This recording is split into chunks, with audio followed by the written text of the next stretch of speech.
Yes. What's that, left-handed? Left-handed? Left-handed. Both you guys? No, just him. Okay, just you? Okay, perfect. So I'm sure as with most things in your life, it'll just be the opposite. This is just gonna suck like everything else.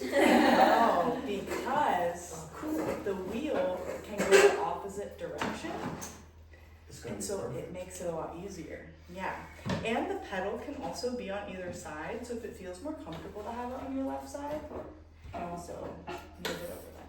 I've been trying to buy a car, so it'll probably. True. For everybody else, depending on the type of wheel that you have, there are ones that are more square at the top. Those ones have two switches. The one that turns the wheel on is like a light switch. The other is a dial that says forward and reverse. If you're right-handed, it should say reverse. The R's go together.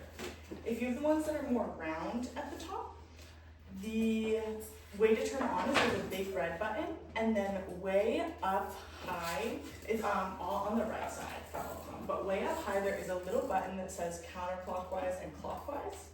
If you're left-handed, it'll be clockwise, but also there we go. So now yours is left-handed. In terms of kind of what else we've got going on here, these are called our splash pans. They're gonna catch all of the extra water and clay that come off while we're throwing. Sometimes they'll get kind of disheveled if you find that they're like doing something like this and you're like, I know something's wrong, but I can't quite tell what. If you slide them out as far as they'll slide, sit them really flat on the table and then try to nestle them back in really flat. They should sit under the very bottom ridge. For our bats, the way that they go on the wheel is that they go on these little screws in the wheel called bat pins, and they just kind of pop down. There isn't a top or bottom to the bat, but sometimes if it feels like uneven around the edges, you can flip it over and then it'll be flatter on the other side.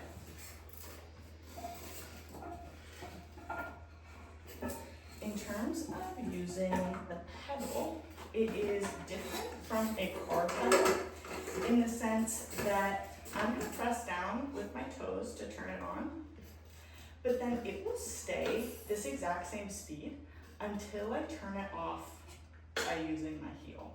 So because of that, while you're throwing, if at any point you just want to set the speed and take your foot off of the pedal, you totally can, which is pretty nice. So I'm going to do two demos. I am going to do a slower, more thorough demo, and I'll do a cylinder. Then I'll also do a second demo of a bowl, and I'll also go over some common problems that might arise, talk a little bit about wheel speed, and then it'll be your turn to try that. If you have any questions, just kind of as we go, feel free to just kind of jump in.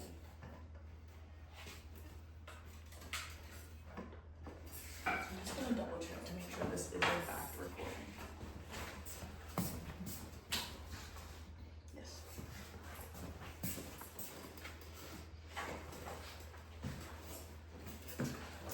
Alright, so I'm going to start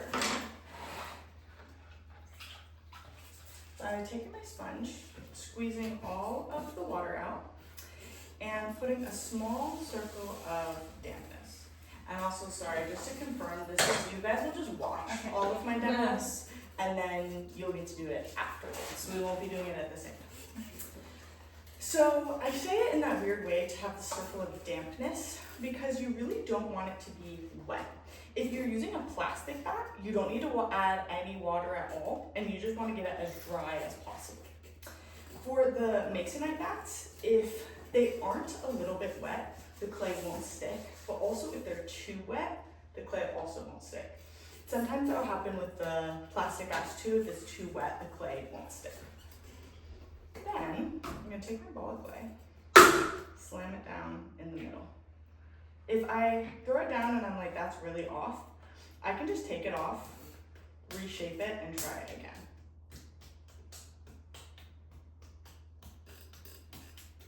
So I think it's really hot in here. Yes. Okay, thank God. I was like, am I sick?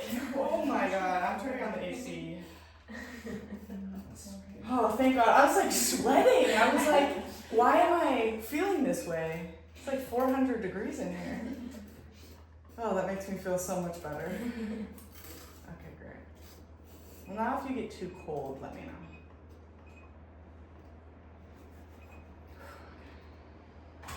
I'm so glad I asked. We were all just gonna suffer in silence.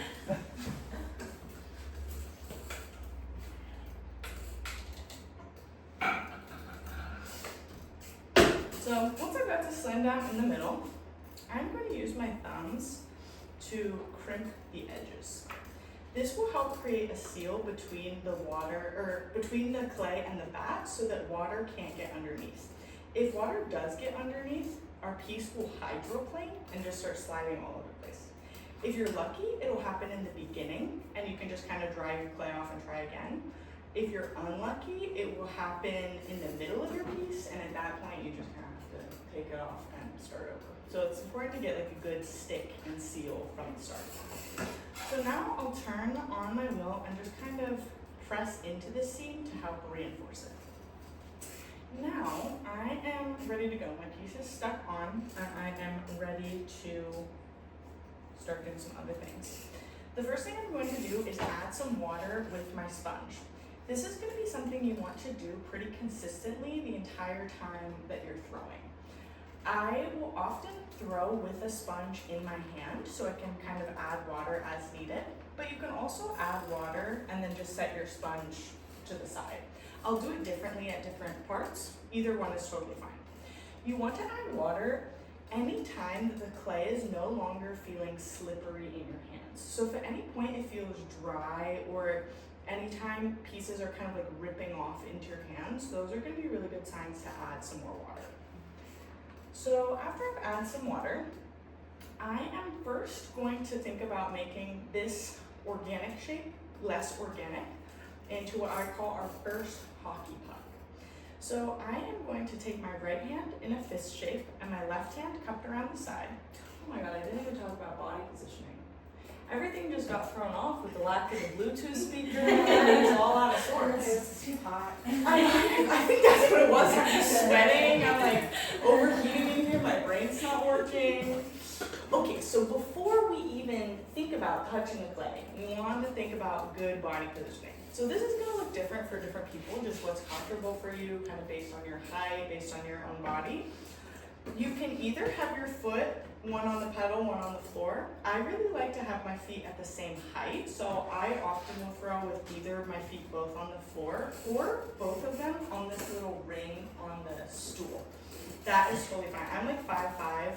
Typically, if you're 5'5" or shorter, maybe even slightly taller than that, it's nice to have your legs up a little bit higher so that you can press into them more. So that brings us to the next piece of good body positioning, is for basically the entire time we're throwing, we're going to want to have our forearms pressing into the tops of our thighs, kind of like this. This is going to give us the stability that we need to move the clay around instead of letting the clay move us around. By pressing into our legs, we will be a very strong and stable base, versus just using your arms isn't going to be strong enough to have like a really good stable spot for the clay. Great, now that we've got that out of the way, we will make our hockey puck. So I will take my right hand in a fist shape, my left hand cupped around the side, and I'm going to start by just pressing the fist down on the clay, trying to flatten it out. Then, once this is looking flatter, I am going to come in with the palm of my left hand and press in on the side of the clay.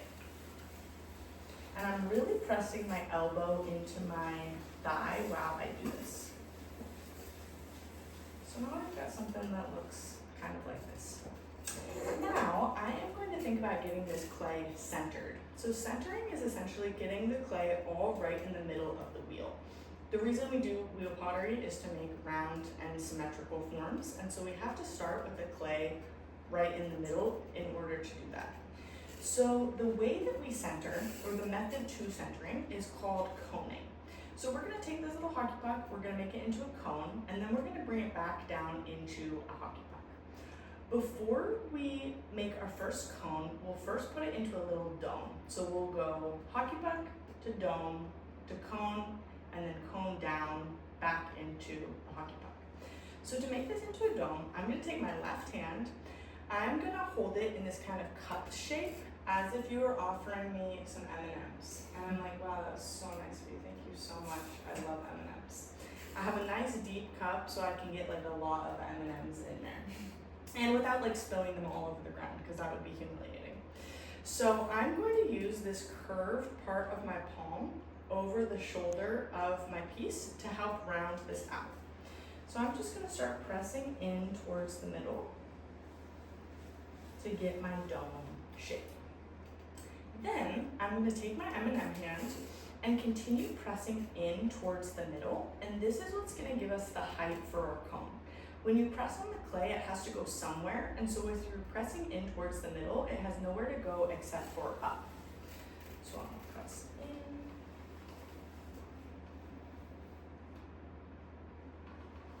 And this will give me my cone shape. Once I have my cone, I'm now going to do the same thing that I did as my first movement on the clay. I'm going to take my right hand, my fist shape, and my left hand cupped around the side. And I'm going to slowly press this back down into a hockey puck. Then I'll come in with my left palm and press in on the side to flatten that out. Usually at the end of this process, I'll then take my arms and just hold them really, really, really still, really pressing into my legs for maybe 10 to 15 seconds. And then take my hands off really slowly, and then my piece should be centered. If you've done this and your piece isn't centered, you can always cone again as well.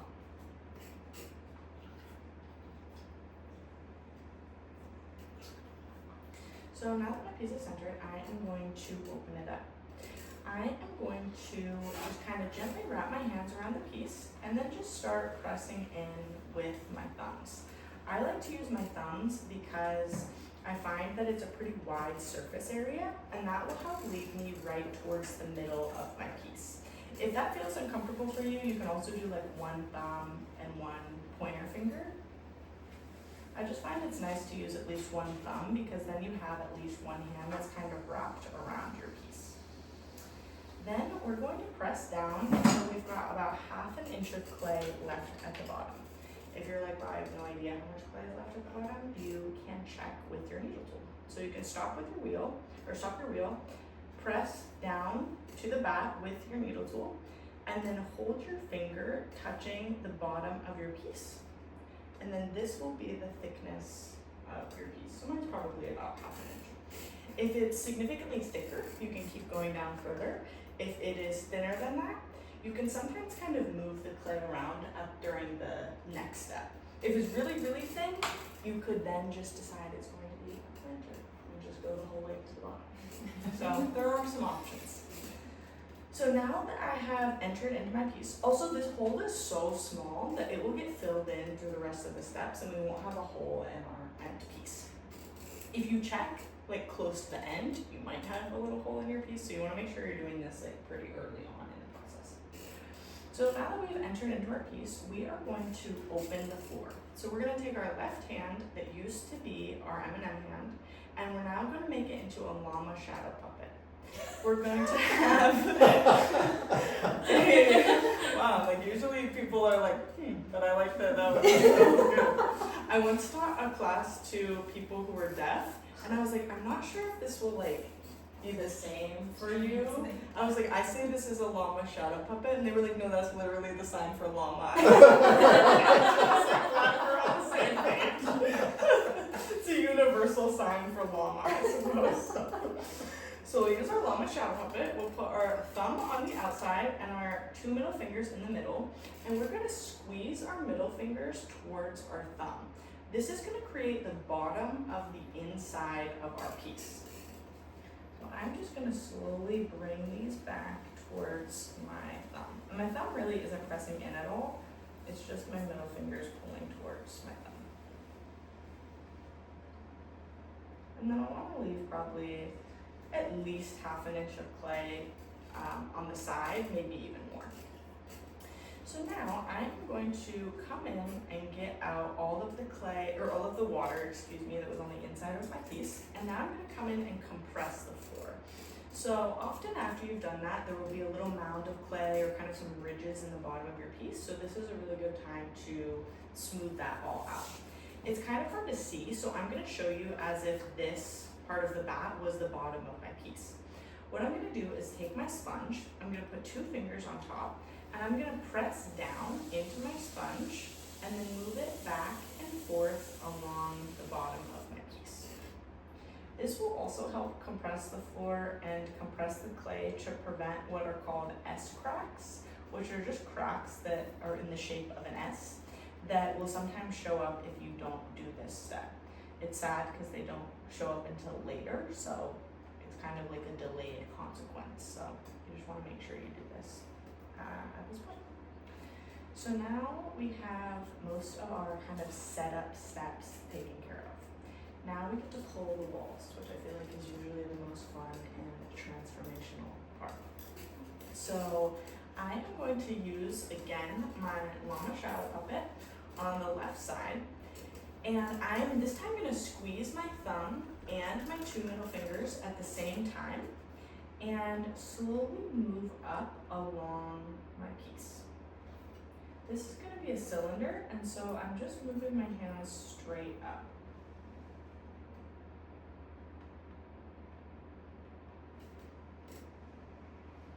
Now onto this again.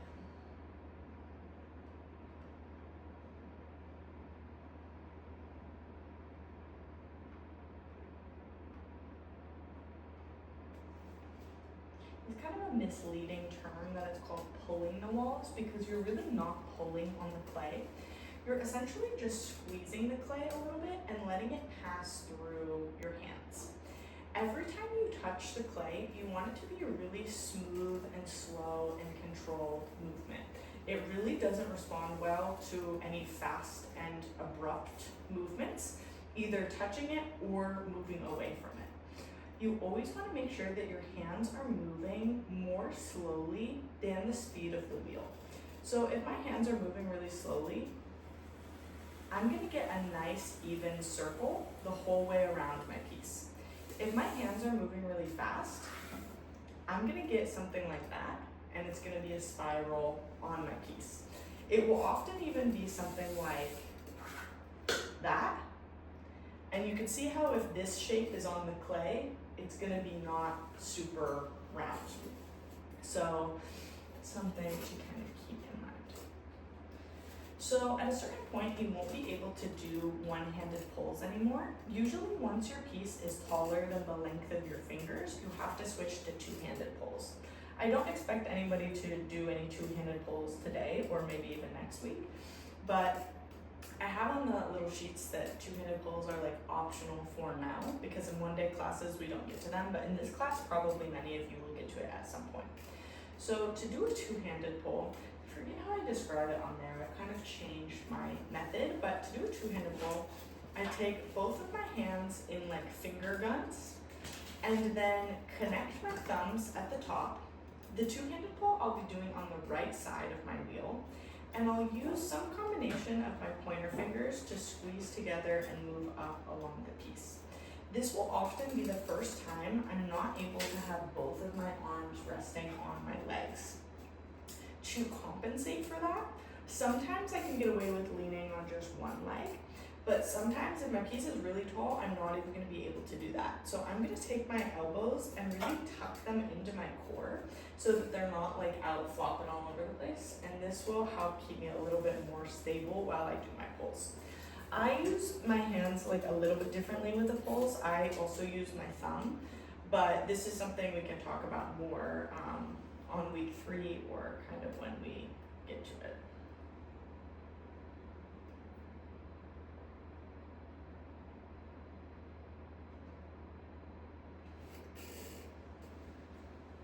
So let's say I'm feeling pretty good about my piece, or my piece is telling me that it's time to be done.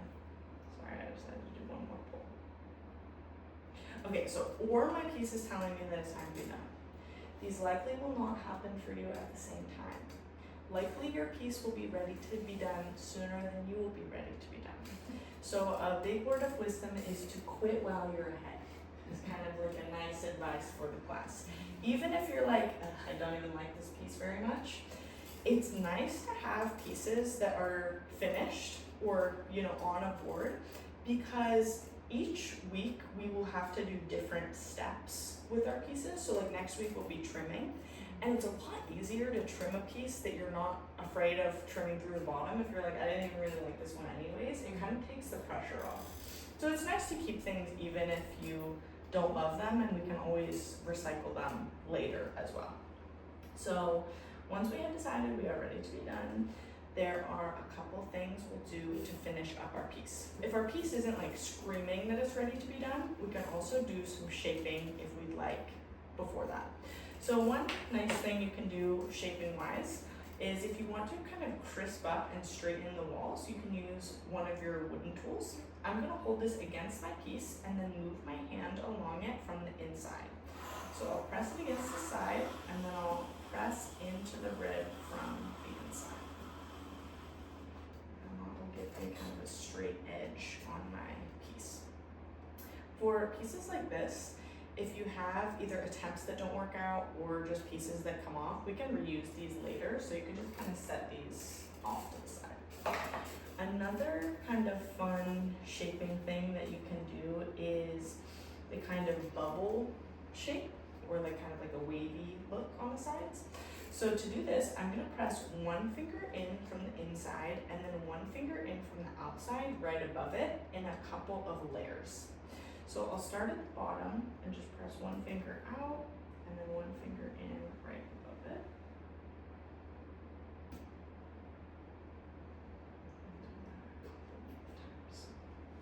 Then, once I am ready to be done, I am going to go over my entire piece with my sponge. I'm going to get out any water that's on the inside and just kind of go over the whole piece to get it a little bit more dry, and also get off any little pieces of clay that might be stuck to it.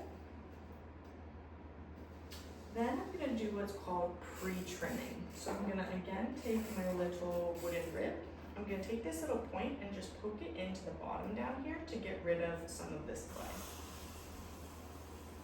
This is a step that if you forget, it really doesn't matter, but it is a little bit helpful for when we trim next week. Now my piece is finished. I will be tasked with taking it off of the bat and putting it on a board. So, board. I'll also come and hold all of your boards for you, at least today, just because I find this can be a stressful point until you've done it a couple times. This is also a nice reason to, you know, be willing to keep something that you don't really care about, because you're like, okay, I can like practice taking it off. Like even if it has a big hole in the bottom, it can be nice to take off. They allegedly fixed this horrible noise this weekend by putting in this really ugly tubing that goes the whole way over to the sink, and apparently it didn't even help the noise, so sorry about that, everyone. So to take this off, I am going to put a puddle of water on the opposite side of my wheel. Then I am going to take my wire tool. I'm going to wrap it around my hands, kind of like floss, so that I have maybe like an inch or two of extra space around the side. And then I'm going to drag as much of this water as I can and slide it under my piece. I'm going to be pressing down on the wire with my thumbs the entire time. It's really important to make sure you're pressing down on the wire, because if you're not, it can very easily come up and slice through the bottom of your piece, which is so sad because you just spent all this time making it. So I'll grab my water, I'll slide it under. Glad there wasn't anything wrong. Yeah. Ideally, we'll get our piece to slide a little bit. If it doesn't happen on the first time, sometimes we can cut under again.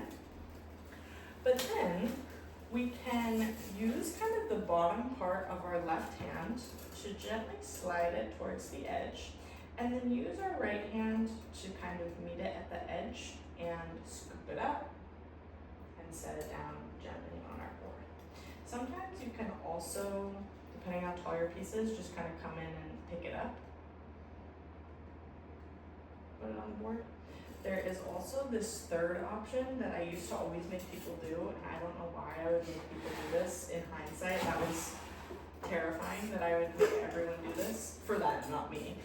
But I would make them get it kind of close to the edge, then you hold your board and you channel your magician pulling out a tablecloth kind of energy, and just really quickly slide it onto the board. That one's kind of slow, but it did still work. In terms of doing the first method, which I think is the easiest, of just bringing it to the edge and scooping it up, you want to make sure that you are only putting your left or your right hand on this kind of outer ring of your piece, because this is where the clay is going to be the thickest. If you pick it up and then press in on the middle, you'll often get a little indent like this, which again is sad because I have like a weird little bump at the bottom of the piece. If that does happen, you can like kind of flatten it back out, but it's good to avoid if you can.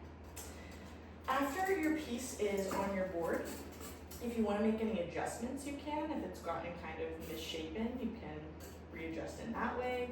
If you wanted to do any shaping that was more decorative, something like this, you could do that. If you wanted to do like kind of like a little ruffly edge or kind of a flower or something, you could also do that. That's kind of fun. I've seen people do the little like thumbprint situation, so feel free to kind of have fun with the shaping in that aspect. Adding anything like handles or anything like that, we will do the week after we throw something, once it's a little bit more firm. Does anybody have any initial questions?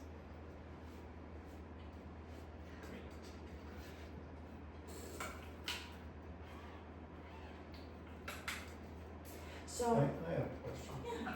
Does the taping continue while we're doing this? Oh, the recording? Yeah. No.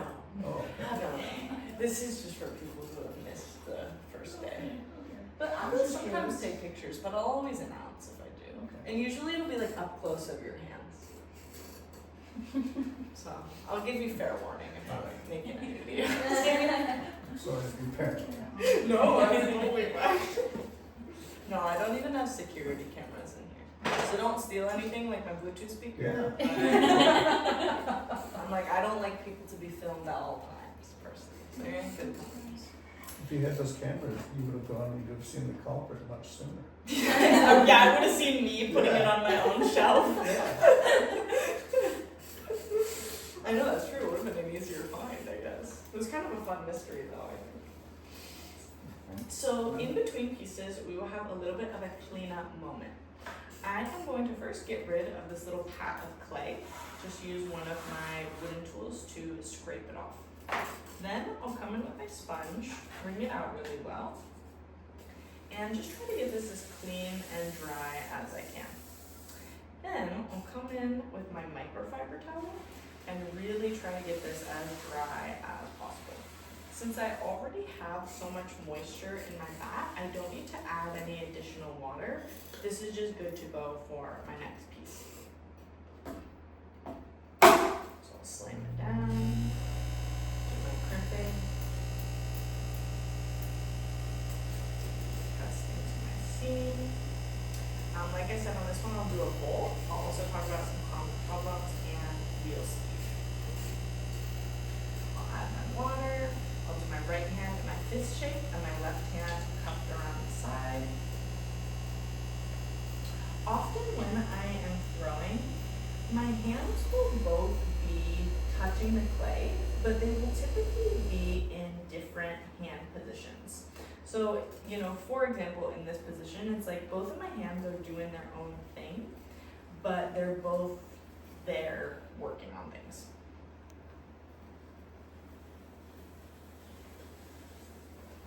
So now that I've got my little hockey puck, I am going to make my dome and then my cone using my M&M hand.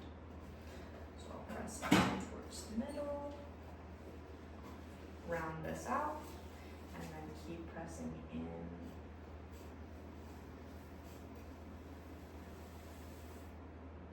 Get my comb. Once I've got my comb, I'll use my right hand and my fist again, flatten it back down into my arm.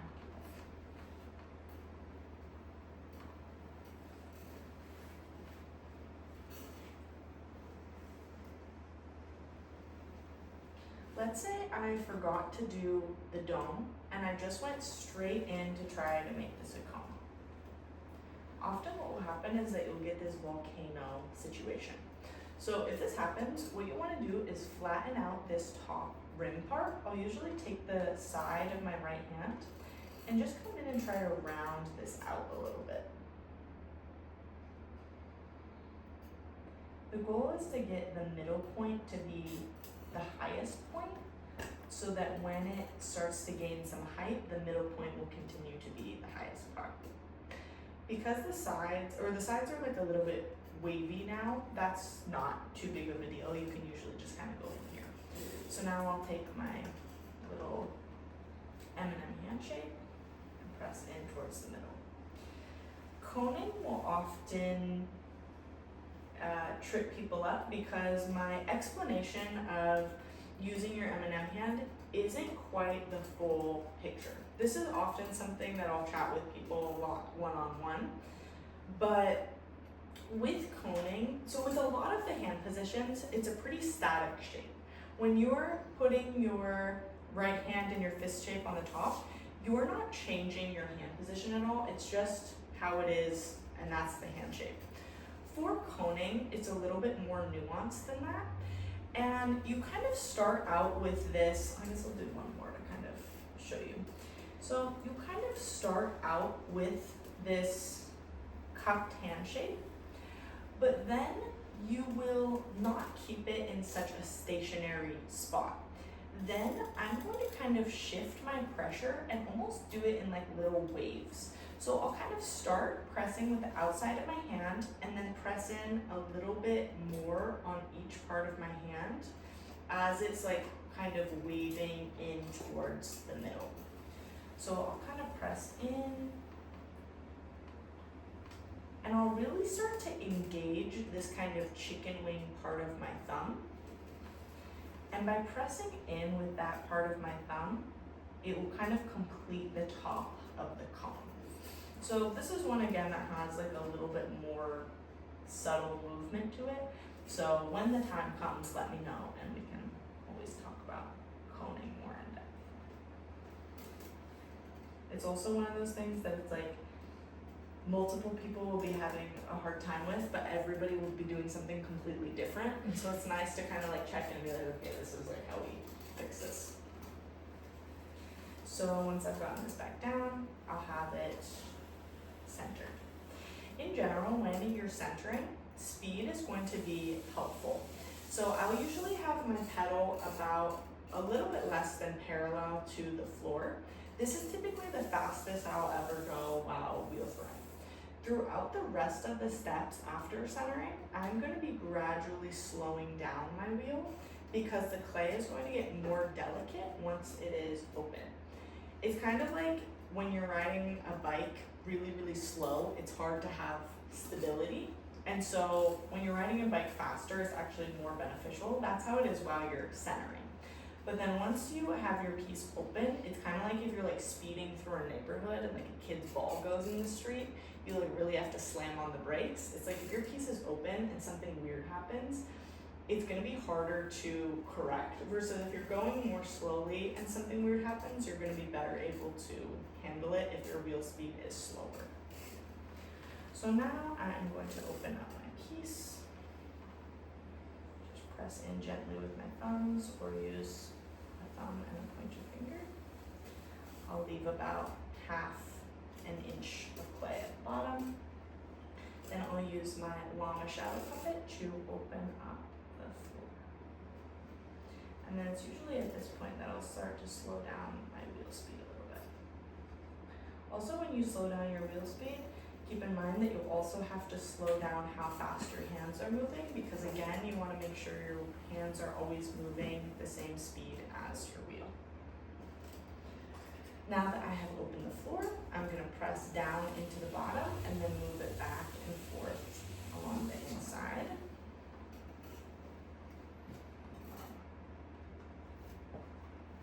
And then I can pull the walls. So for pulling the walls on the bowl, I am going to, instead of pull straight up, I'm going to pull out at like a 45-degree angle, and that's what will give me my bowl shape.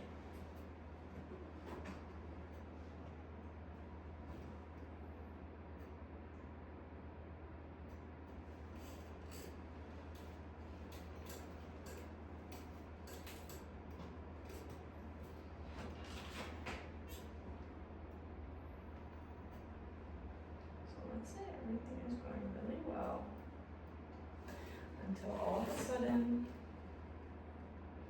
something terrible happens to the rim.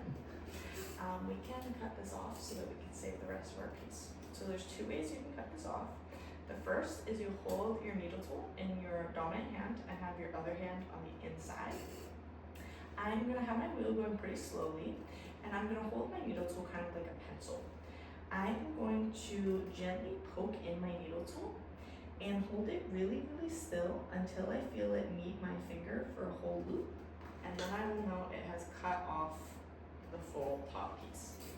The other way you can cut off your top is using your wire tool. So to do this, you'll give yourself about 1 inch or so of space on your wire tool. I'm going to cut down, hold my wire tool really, really still, and for a full rotation, once it has met itself, you kind of feel like a little like tension release. It's very subtle, so you might not, but then you'll know it has cut off a full loop. So I'll cut down, hold it really still, and then I can pull up. Then I can just kind of gently go over the top with my sponge, and then no one will ever have had any idea that our piece wasn't perfect to begin with. You can also do that if you're just noticing that the top feels uneven, even if there wasn't like a tragic mistake involved.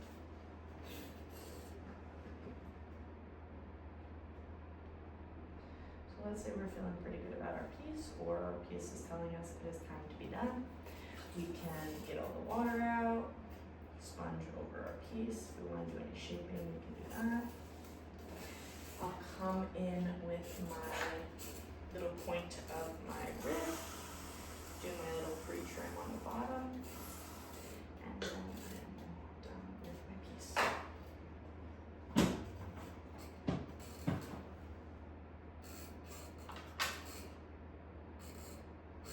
So this is what the inside of your piece will ideally look like. You can kind of see that there's this isn't like super transparent, but you can see that there is a little bit of a taper, that it's thicker down here at the bottom, and then it gets thinner as we get closer to the top. And this is actually a really good thing, because the clay needs to be a little bit thicker down at the bottom to be able to support the weight of the clay that's above it. If at any point on the bottom, if at any point just kind of down below it gets too thin, it will often break along that thin spot, and you'll just be left with a ribbon of clay in your hand. So if that happens at any point, just try to focus on keeping everything a little bit thicker, and that will help. Next week, since we'll be trimming, we will be taking care of kind of this thicker part down at the bottom. So if you take your piece off and you're like, oh, I think mine's really thick, that's totally fine. It's also nicer for trimming to have something that's a little bit too thick than a little bit too thin, because there's a lot more you can do with it. So with trimming next week, we will be taking off something like this. A little bit from the middle and a little bit from the sides to put a little foot on our piece. If you're like, I have no idea how that would look on the bottom, don't worry, we'll figure that out. Does anyone have any immediate questions? Yes. So the bottom, as you pulled it up there, is a little concave. I mean, it's no longer Did I just missee? Oh, Like, no, the part. Never mind. It was just the part you cut. oh, like in here? Yeah, yeah. With this one, it's honestly possible that I didn't hold my wire flat enough.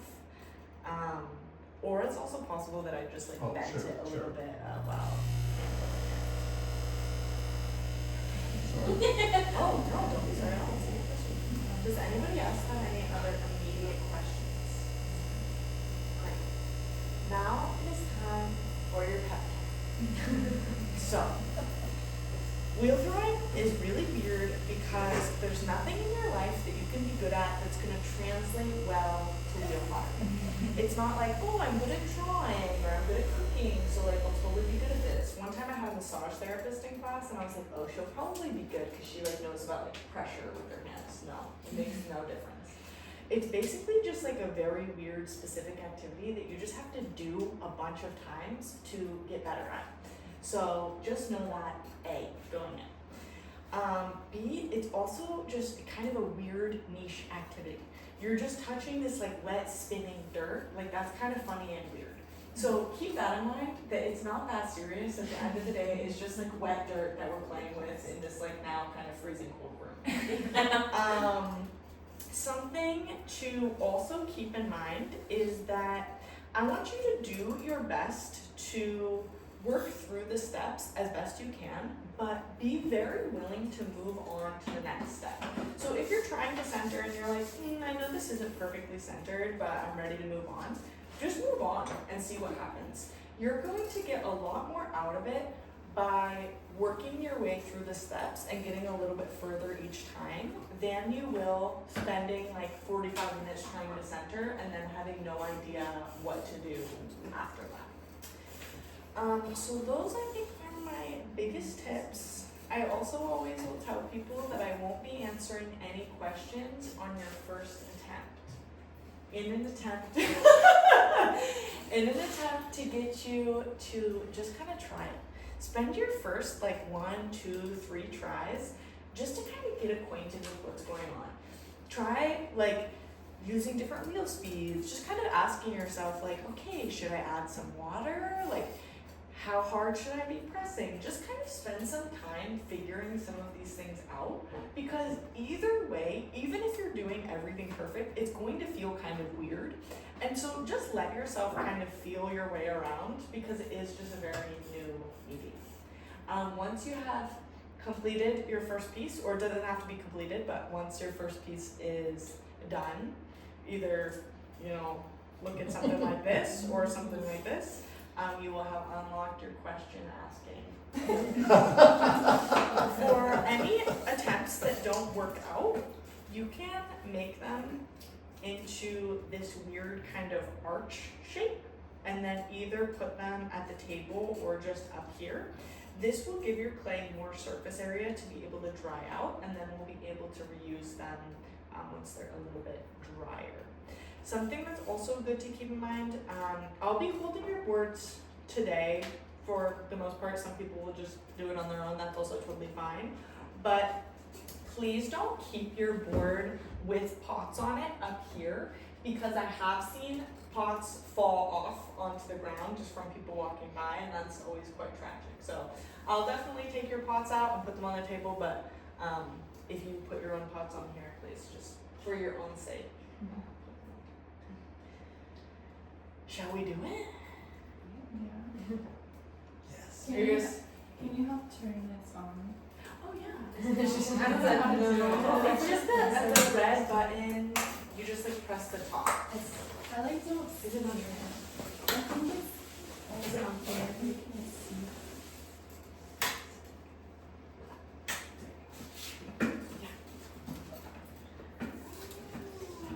I'll also walk you verbally through the first couple of steps. Okay. So once you've turned your wheel on, either using your light switch or your little red button, you can add your small circle of dampness. If you got a plastic bat, don't worry about that. Then you can slam it down